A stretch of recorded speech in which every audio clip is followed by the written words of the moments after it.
Estou aqui com o Eduardo Chaves, é um amigo de longa data, amigo também da minha família, da família Faustini.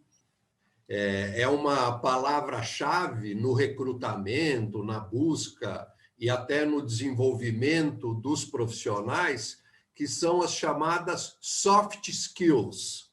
Quer dizer, a gente nem, como é uma coisa que vem de lá para cá, a gente nem adaptou, achou que ficou bom o termo soft skills e a gente adotou, mas na verdade é o que você está dizendo aí, o cara não tem inteligência emocional, o cara não sabe trabalhar em time, o cara não sabe ouvir, não tem paciência, fala antes dos outros, né?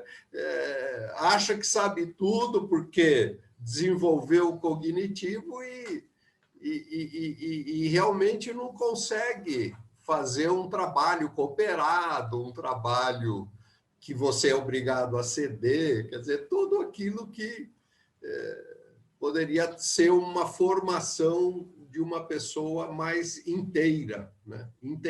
A inteireza do ser.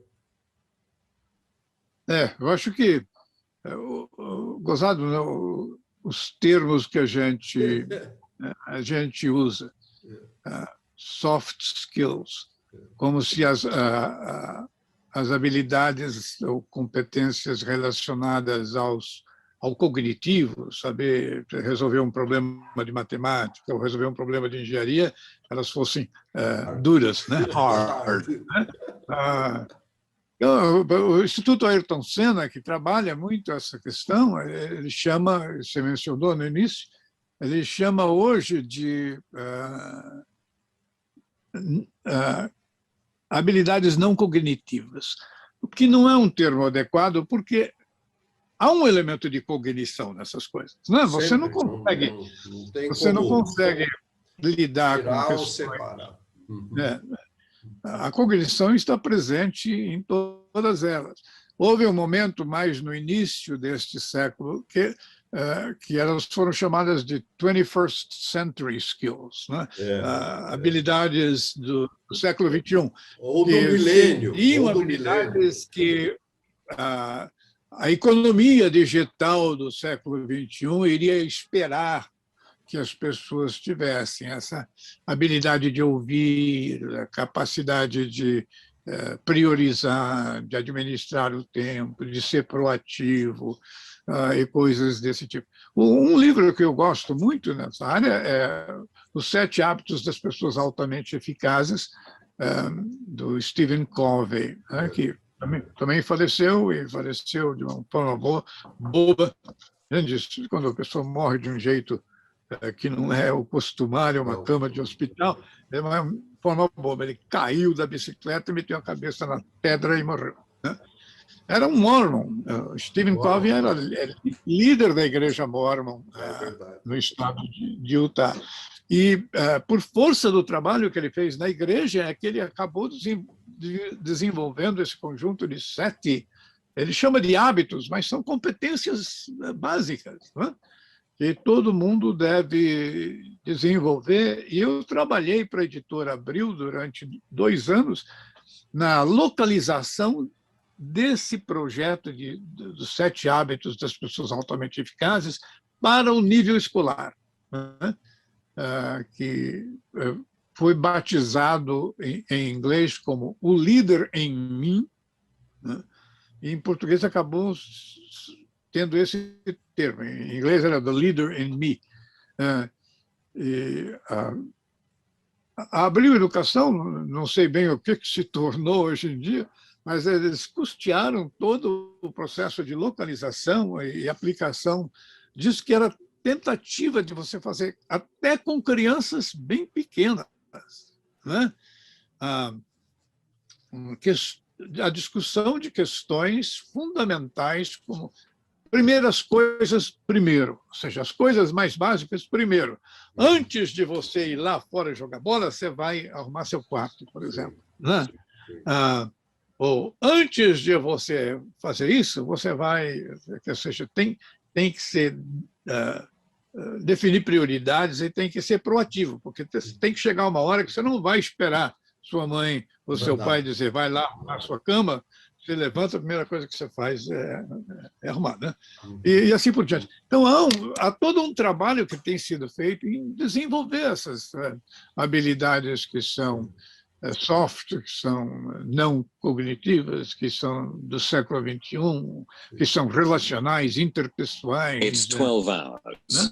Eu acho que é extremamente importante isso, né? Mas isso, quando entra na escola, e tem entrado assim, né? O Instituto Ayrton Senna trabalha com escolas, a Abril Educação trabalhava com escolas, ela entra pelas frestas, não é? Ela entra assim como uma atividade facultativa à tarde, quando já foi feito de manhã o essencial, não? O essencial que seria estudar português, matemática, ciências, estudos sociais, ou então matemática, física, química, história, geografia, sociologia, etc. Existe uma grande empresa brasileira que criou uma escola dela, né? Em vez de usar ONGs para fazer um trabalho dentro dela, ela criou uma escola para ela. E é interessante que ela só dava ensino médio, ou seja, ela achava que essas coisas são da idade de 14 para cima, mais ou menos. E o ensino médio dela era dividido em duas partes, período integral, né? Você ficava na escola das 8 da manhã às 5 da tarde. Era assim, de manhã, ensinão tradicional, né? Compravam até um sistema de ensino desses que são vendidos, que vem tudo prontinho para o professor, o que você tem que dar na primeira aula, na segunda, na terceira, a prova que você tem que dar. Então, era classicão, né? E na segunda parte, era assim, está dividido uma parte de humanidades, uma parte biológica e uma de exata, mas eram conduzidos por empresas que iam lá dizer como é que você trabalha numa empresa de automobilística, ou numa empresa química como a Rodia, ou numa empresa disso, ou numa empresa familiar de serviços, né? Ou no hospital, como o Hospital Einstein. Então, para os alunos, a educação que valeu foi à tarde. Foi à tarde. O resto era um pedágio que eles pagaram para poder ter o que tinha à tarde. Se não fosse bem de manhã, era punido na tarde. Né? Então, é interessante. Funciona. Funcionou, porque tem muito aluno que acabou saindo de lá indo para Harvard. Né? Mas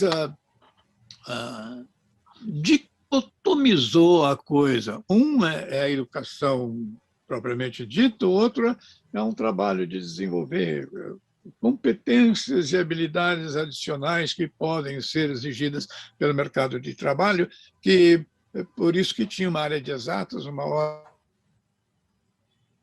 ciências humanas, que incluía administração de empresas, etc. Mas, então, eu acho que é basicamente isso. Nós estamos num momento crucial. Né? E, da mesma forma que houve momentos cruciais, começo do século XIX, o surgimento da escola pública, como nós temos hoje, começou na Prússia, veio para os Estados Unidos, etc. Na época da reforma, a escola, de forma sistemática, ligada às igrejas. Hoje nós estamos numa encruzilhada. Eu acho que nós vamos ter que achar a educação pública, eu considero ingerenciável. A rede pública de São Paulo tem mais de 250 mil professores, é uma coisa quase inviável do ponto de vista de gerenciamento eficaz. E nós vamos ter que nos valer da tecnologia, nos valer do fato de que a gente hoje pode ter interação, comunicação, busca de informações significativa, né? Independentemente da escola, né? E tentar inventar uma coisa nova, né? Inventar uma coisa nova. Eu acho que Illich botou o dedo na ferida lá em 1970. E Illich era amigo do Rubem Alves, Illich era amigo do Paulo Freire, ele era amigo do John Holt, ele era amigo de todo esse pessoal que tem uma presença grande. Mas como esse pessoal optou por trabalhar dentro do sistema educacional, eles acabaram deixando o Illich meio marginalizado. Mas a proposta do Illich é fazer algo na sociedade, que a sociedade se torne educativa. As atividades que a gente desenvolve no que a gente está fazendo, seja no nosso trabalho, seja no nosso lazer, seja no nosso trabalho assistencial, social, na nossa igreja, seja onde for, tudo isso contribua para a nossa educação. E se contribuir, raramente a gente vai precisar passar tanto tempo na escola. A gente vai falar, eu preciso de uma coisa que eu não sei, não achei na internet, não achei um cursinho no YouTube, ou no Coursera, ou seja lá onde for. Sim. Então, quer dar uma aula para mim, né? Hoje, na minha época, quando a gente queria aprender uma coisa, a gente fala, onde que tem um curso? Né? Eu trabalhei com curso de informática de 1979 até o ano 2000, né? Porque era um negócio que todo mundo sentia que precisava e a escola tradicional não dava, então foi aquele boom de escolas de informática, né? Parecia que o melhor negócio do mundo era a escola de informática. Hoje você tem dificuldade de achar uma escola de informática daquelas grandes redes que vicejaram nos anos 80 e 90. Por quê? Porque agora todo mundo já sabe, todo mundo aprende fazendo, os equipamentos se tornaram muito mais amistosos, mais fáceis de lidar, e tem muito mais gente que ajuda a gente se a gente tiver problema, né? Se a gente tiver problema, eu pego um videozinho no YouTube e eu descubro. Né? A gente está estendendo aí, eu pedi para você separar uma hora, agradeço que você está, se eu puder alongar um pouquinho mais, para pelo menos uma conversa, um tópico que eu acho que é de extrema importância, porque a gente focou bastante na educação, no sentido da formação da criança, do jovem, mas uma área, que você falou em disrupção, né, que é uma bandeira que a gente levanta, que é do profissional que vai ser obrigado a fazer uma disrupção em sua carreira.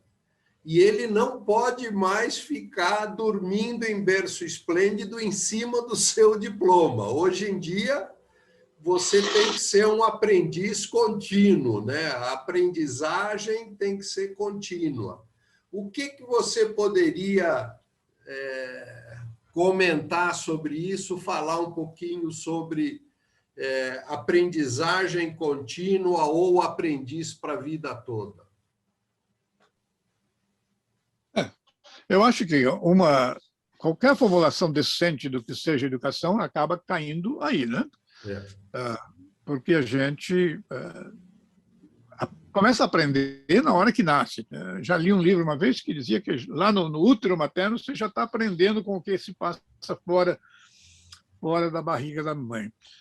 Mas que seja na hora do nascimento. A gente nasce, a gente começa a aprender. Né? Tem que aprender a reconhecer quem é a mãe da gente, né?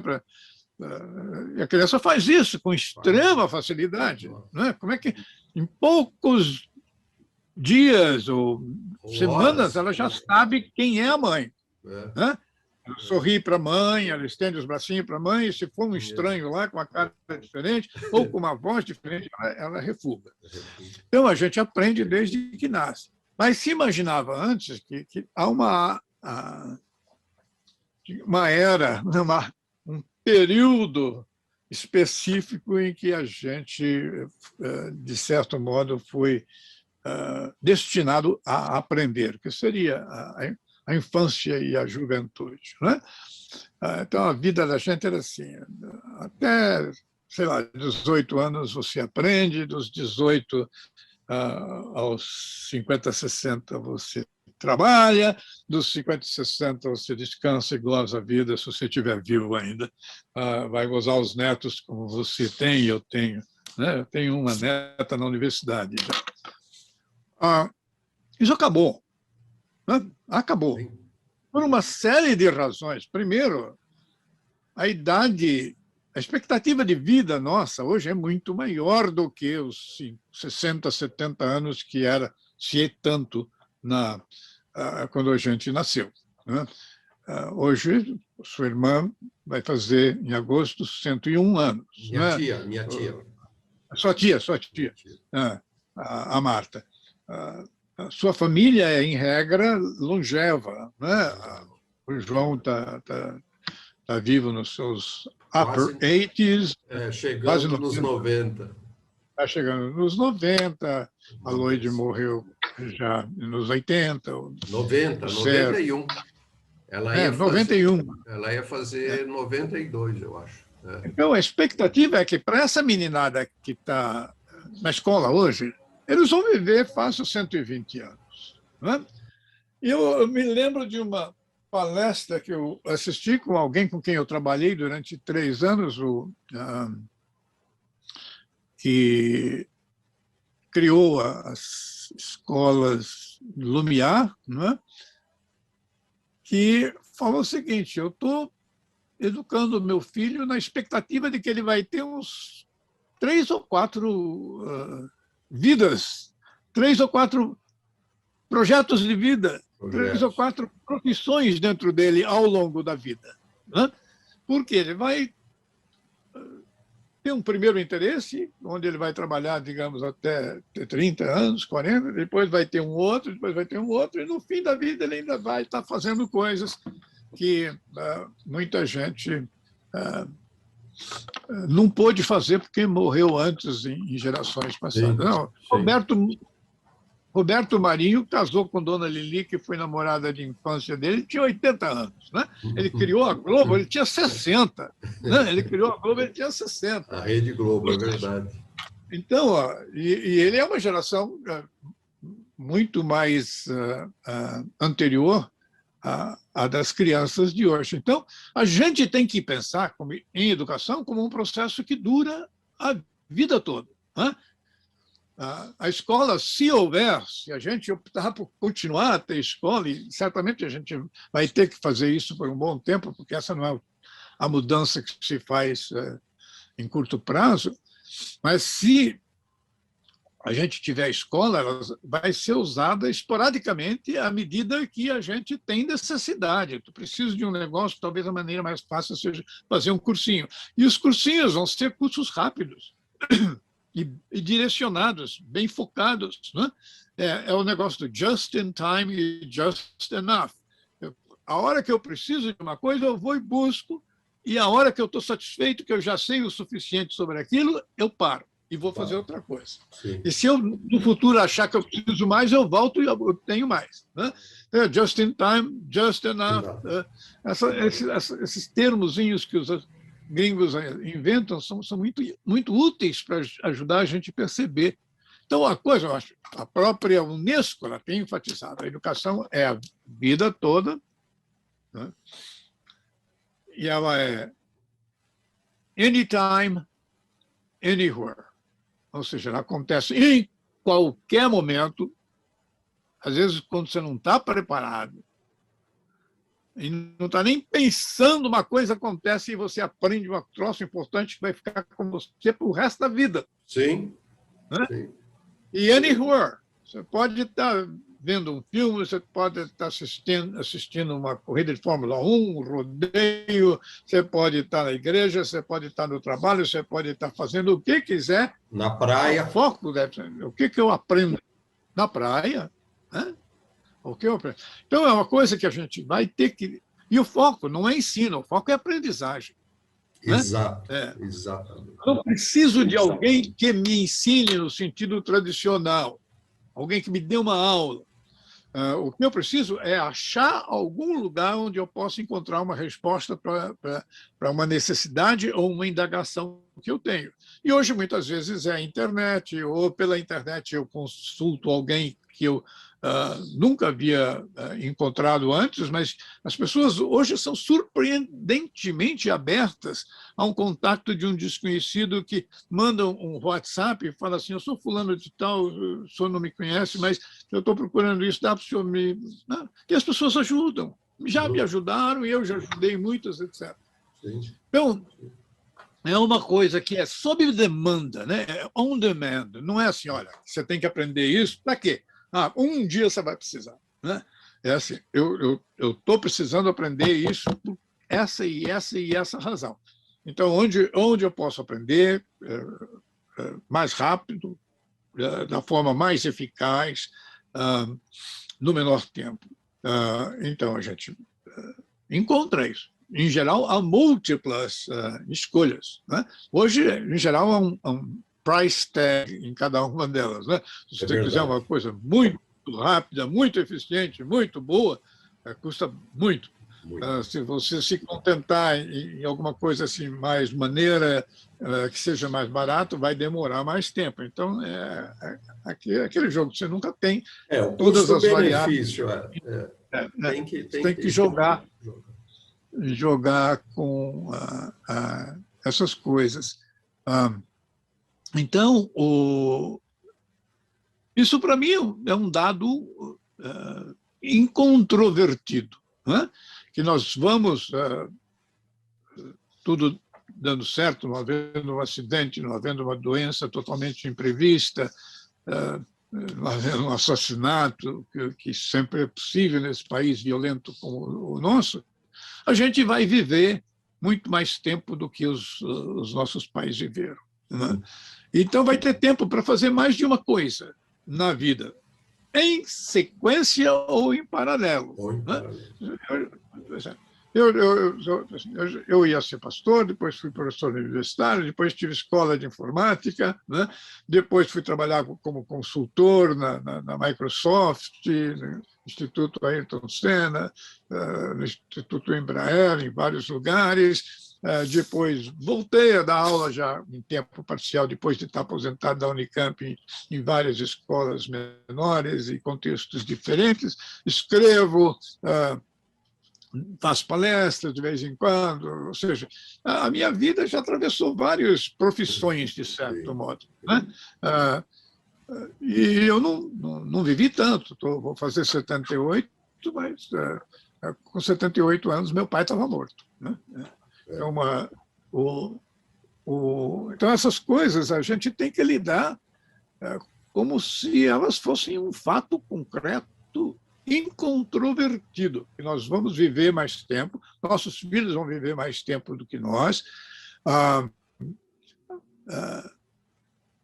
Há estudos de tendência que aparecem dizendo assim, a primeira geração que é mais pobre do que os pais é a primeira geração que tem QI menor do que os pais. Né? Tem muita gente prevendo um futuro lúgubre para a geração mais nova.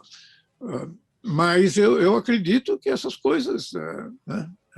Você entende mais de futuro do que eu, sistematicamente, academicamente, mas eu acho que essas coisas, como Mark Twain disse, é muito difícil fazer profecia, em especial sobre o futuro. Sobre o futuro. E outro diz que no Brasil... Outro diz que no Brasil é arriscado fazer profecia até sobre o passado, porque o passado muda. Né? Passado é incerto. Mas quando você fala isso da turma ficar alarmada, porque agora os filhos não conseguem alcançar o patamar de riqueza dos pais, a questão do QI, que meio que agora está declinante... Mas, na verdade, esse pessoal não enxerga um fator que é muito importante, que é variabilidade.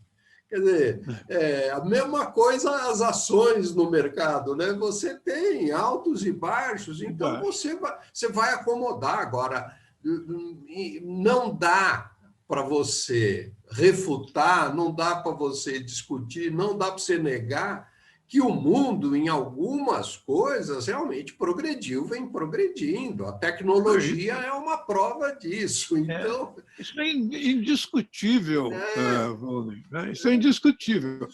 Eu acho que as possibilidades que a gente tem hoje não só as pessoas de classe média e classe alta, mas mesmo as pessoas das classes mais baixas, as possibilidades são tantas e muito maiores do que eram no início do século passado, no meio do século passado, final do século passado, que nós vivemos uma nova realidade. O Peter Drucker escreveu um livrinho chamado As Novas Realidades, que eu acho que é fantástico. O que ele dizia, essas tecnologias que nós temos se comparam à invenção do livro, do livro impresso no século XV, com a invenção da prensa do Gutenberg. Aquilo produziu uma revolução. Né? Produziu uma revolução. Sem a prensa de Gutenberg e a invenção do livro impresso, dificilmente teríamos tido a reforma. Lutero foi um cara que mais publicou, né? E disseminou as ideias dele através de panfletos, livretos, livros inteiros e coisas desse tipo. Sem a imprensa, nós não teríamos tido a literatura em língua vernácula. Né? Você vê, a literatura dos povos começa ali no século XVI para quase toda a língua. Né?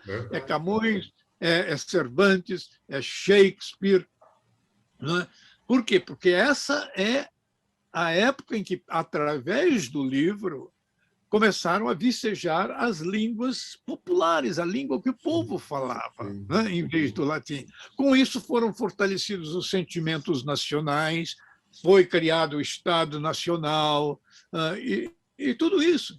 Houve a Revolução Industrial, a Revolução Científica, tudo isso é decorrência, você pode dizer, de uma invençãozinha besta que um cara lá na Alemanha juntou umas coisas, e uma coisa primitiva, né? A forma de imprimir com tipos móveis, uma coisa, mas existiu até recentemente. Né? Quando era criança, era assim que se imprimia. Então, a mudança que a tecnologia, isso é o Drucker falando, a mudança que o livro fez, o livro impresso fez, foi tão grande que ela nos deixa despreparados para o fato de que as tecnologias digitais, o computador e os equipamentos subsidiários, inclui agora tudo que é digital, tudo que está ligado ao computador, vai produzir uma revolução muito, muito mais impactante do que o livro produziu. Né? Nós estamos ainda naquele hiato em que nós estamos convivendo com essas coisas em livro. A transição, né? Música, raramente alguém sai e compra um disco hoje em dia, mas livro ainda o pessoal sai e compra um livro, em vez de baixar um livro. Né? E livro tem uma ligação, eu tenho uma ligação sentimental com o livro, porque os livros são a minha vida. Né? Os livros são parte de mim. Se você vier aqui roubar... Um parênteses. A sua biblioteca é invejada. Pelo menos eu sou o primeiro da fila nos grandes invejosos da sua biblioteca. É fantástico os livros que você tem. Pois é, e é grande, né? E eu continuo comprando, apesar de... Tem hora que eu paro e falo assim, eu está comprando livro que eu nem vou ter tempo de ler, né? Porque tem tanto livro aqui que eu mal passei os olhos e dei uma olhada. Mas o bom para mim, eu moro no sítio, né? Sim. Se eu precisasse ir a uma biblioteca universitária, uma biblioteca Mário de Andrade para fazer um trabalho, eu não fazia. Né? O problema, a vantagem hoje é que livros impressos, os que eu preciso, eu tenho aqui comigo. Eu tenho mais ou menos 30 mil livros aqui. Né? É uma biblioteca razoável. Além disso, a Amazon que me entrega um livro dos Estados Unidos aqui, impresso em 4 dias. E há um livro eletrônico que chega instantaneamente, né? Dos quais eu já tenho mais de 5 mil. Né? Aqui nesse computadorzinho que eu estou falando com você, tem mais de 5 mil livros. Então, a revolução que isso vai produzir, se as pessoas aproveitarem, né? A frase, se não me engano, é do Bill Gates, imagine the possibilities, que essa tecnologia, né, vai propiciar, porque ela é basicamente uma tecnologia que nos permite entrar em contato com as pessoas, manter comunicação, interação com as pessoas e ter acesso às informações de que nós precisamos para fazer aquilo que a gente resolver fazer, né? Então, eu consigo trabalhar aqui tranquilo, sem sair de casa, né? E isso é o estágio inicial da coisa ainda, né? Eu nasci antes do primeiro computador, né? O ENIAC foi em 45, eu nasci em 43.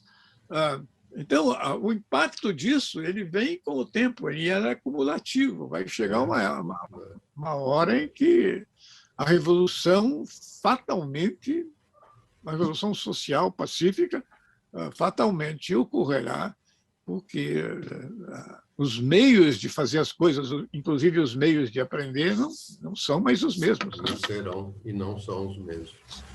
Nossa, deixa eu só olha... te dizer uma coisa. Sim. Deixa eu só... Eu sei, você estava querendo... Não, é por sua causa, não por minha. Não, por mim não. Vamos marcar mais vezes.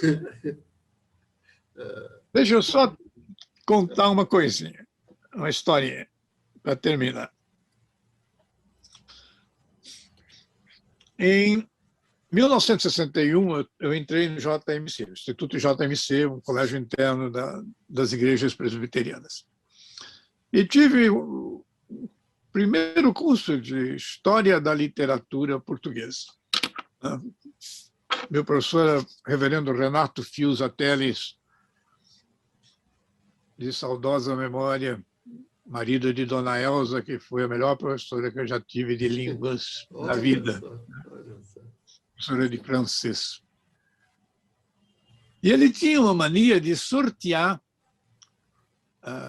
pontos para você fazer trabalho. Ele dava a aula tradicional dele, mas ele tinha um saquinho com umas pedrinhas de tômbola.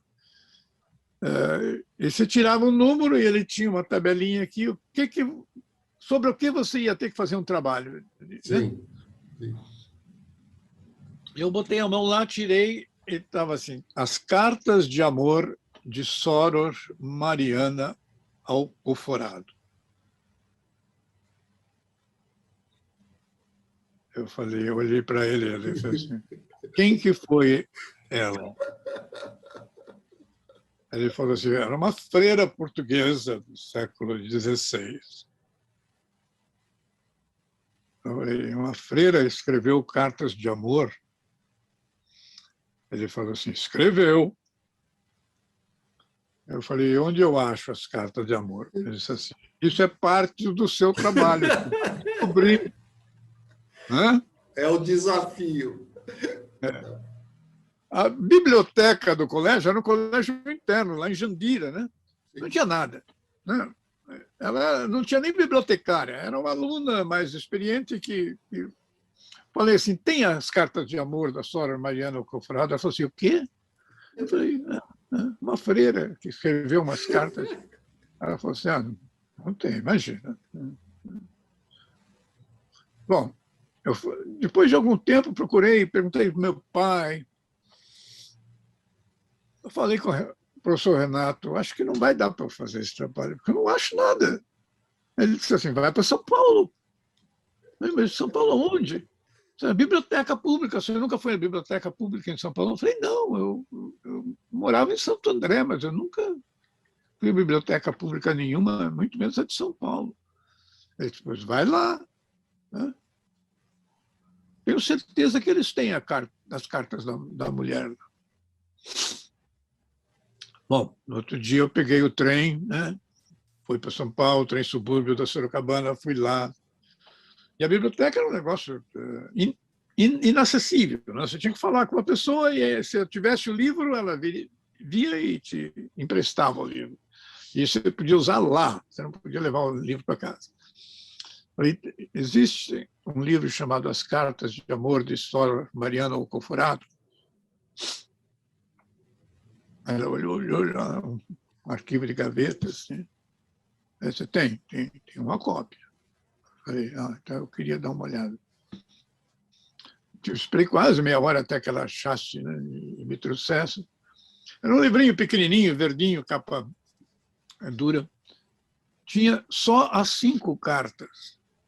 Não tinha introdução, não tinha apresentação, não dizia quando elas foram escritas, nada. Eu comecei a ler, mas daí fui ter que procurar. A gente pega uma enciclopédia, vê se acha, para saber quem foi Mariana Alcoforado, por que ela escreveu aquilo. Você tem um pano de fundo. Você tem uma ideia, eu anotava essas coisas todas numas fichinhas de cartolina, assim, de 8 por 10, eu acho. Eu escrevi um monte daquelas fichinhas, eu copiei pedaços das cartas, etc. O dia acabou e eu não tinha feito nenhuma fração do que era necessário. Não posso levar o livro, não posso retirar o livro. Devolvi o livro, no dia seguinte fui lá. Fui 5 dias. Olha só.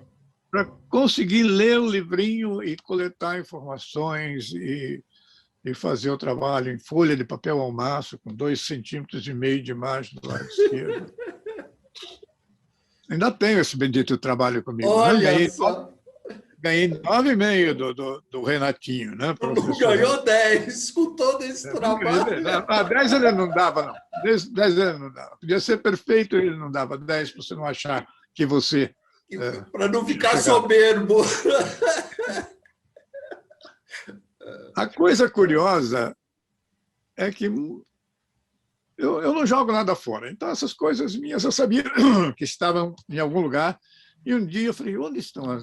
Agora, 30 anos atrás, 20. Onde está aquele trabalho? Eu achei o trabalho, né? Reli o trabalho, achei. Eu falei assim, será que tem informação na internet sobre as cartas? Devia ser começo desse século, fim do século passado. Eu entrei e botei Cartas de Amor, Sóller, Mariana Alcoforado. O que era o Google da época, acho que o Google não tinha... Acho que era Yahoo, né? Tinha 1 milhão, não sei quantas referências. Nossa. Eu falei assim, o que eu vou fazer com 1 milhão? 1 milhão é quase tão ruim do que 0, né? Porque por onde você começa? Daí veio. Existiam as cartas em português, que foram escritas em português, traduzidas para quase toda língua importante do mundo. Havia teses de doutoramento escritas em Harvard, em Princeton, em várias universidades de renome sobre as cartas da infeliz freira. E eu fiquei assim, nossa, vi que havia muitos tópicos, grupos de discussão no Yahoo, havia grupos de discussão de quem estava interessado em discutir as cartas de amor de Sóller, Mariana Alcoforado. No dia seguinte, na vez seguinte que eu fui a São Paulo, morava em Campinas na época, eu passei numa banca e achei um livrinho recente com as cartas de amor, essas coisinhas vagabundas que eles imprimem em papel de pão. Assim, eu vendia por R$ 5 na banca de revista, comprei um outro volume, comprei um volume. Depois eu estava trabalhando na Secretaria de Educação, era 76, 86 que eu trabalhei na Secretaria de Educação. Tinha um sebo na calçada, ali do lado do Caetano de Campos. Sim, né? sim. Estava na Praça da República, tinha um sebo enorme. Sim. Eu ia almoçar, comia alguma coisa leve e rápida e ia lá fuçar no sebo, ver se acha. Achei um volumezinho igualzinho que eu tinha usado na Biblioteca Pública Municipal, sabe? Por um preço de graça quase, né? Tanto que peguei. Hoje eu tenho 2 cópias dele, que achei um outro posteriormente, tem uma brochura, né? Comecei a procurar na internet livros sobre. Hoje eu tenho mais ou menos uns 10 ou 15 livros sobre as cartas de amor em francês, em alemão e, naturalmente, em inglês e português. Né? Então, você vê, naquela época, eu tive que penar para achar informação. Hoje o problema é que nós temos informação demais, temos overload, né? Information overload. A pessoa sobrecarga. A gente, o que eu faço com tanta informação? Né? O que eu faço com tanta informação? Você tem que saber escolher, você tem que saber filtrar. Né? Então, esse já é uma grande revolução, né? Uma grande mudança. Foi na minha vida, né? Em 61, em menos de 50 anos, isso aconteceu. Né? Eu acho que a gente tem que estar preparado. Né? Nós já estamos mais avançados, mas os nossos filhos também estão ficando avançados, né? Mas os netos estão aí. Né? Estão aí. A gente precisa, pelo menos, dar a contribuição que puder para que os pais deles não façam besteira com a educação deles. É muito possível. É verdade, é verdade. Mas, de uma maneira geral, acho que a gente pode ficar animada com relação ao futuro, pelo menos esperançoso, né, Eduardo? Eu sou um otimista nato, né? Que bom. Mas eu sempre guardo na mente um conselho que meu orientador de doutorado deu quando eu terminei o doutorado e estava procurando emprego, ele estava me ajudando a mandar carta para tudo que é universidade, departamento de filosofia, né? E uma vez eu perguntei para ele, mas será que vai dar certo? Ele falou assim, eu vou usar a frase em inglês e depois traduzir, né? Hope for everything, expect nothing. Ou seja, tenha esperança, aquela esperança que Paulo Freire chamou esperança do verbo esperançar, né? Mas não tenha muita expectativa, porque tanta coisa errada pode acontecer. Né? Fim do século XIX, o pessoal achava que a civilização tinha chegado ao auge, né? Ao auge, ao topo. Tinha gente que achava que não se ia inventar mais nada, nem descobrir mais nada. Tudo que se poderia saber já era sabido. Né? E o que aconteceu? Veio uma guerra, depois veio outra, e né? E nós estamos metidos nesses problemas que nós hoje temos. Né? E agora, num estágio global, e não simplesmente, isso é um negócio que está acontecendo na Europa, que está acontecendo na Ásia. Isso agora tudo é global. Né? Acontece na Ásia, história aqui. Né? Aqui. Muito bom. Quero agradecer, Eduardo, o seu tempo. Tivemos aqui uma excelente, excepcional conversa com o Eduardo Chaves. Pela riqueza de conteúdo e de temas que a gente acabou não abordando, nós vamos marcar logo uma segunda conversa, porque é agradabilíssima essa conversa, no sentido daquilo que você tem para compartilhar e para relembrar e para trazer para a gente, para as outras gerações, e realmente moldar um pouco o nosso futuro. Né? Eu, como futurista social, eu digo que eu tenho como missão auxiliar as pessoas a construírem os seus futuros.